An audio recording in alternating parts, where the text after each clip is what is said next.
खबर शामिल करती है रावलपिंडी से, जहां इमरान खान और शाह महमूद कुरैशी के 9वीं वाक़यात के 12 मुकदमात में ज़मानतें मंजूर।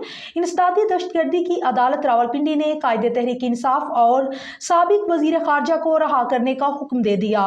मज़ीद तफ़सीलात ब्यूरो चीफ इस्लामाबाद फैसल अहमद सत्ती की इस रिपोर्ट में। पाकिस्तान तहरीक इंसाफ के कायद इमरान खान और साबिक वज़ीर ख़ारजा शाह महमूद कुरैशी की 9वीं वाक़यात के 12 मुकदमात में ज़मानतें मंजूर कर ली गई। मीडिया रिपोर्ट के मुताबिक साबिक वज़ीर आज़म इमरान खान और वाइस चेयरमैन पीटीआई शाह महमूद कुरैशी की रावलपिंडी और अटक में दर्ज 9 मई वाक़यात के 12 मुकदमात में ज़मानतें मंजूर कर ली गई।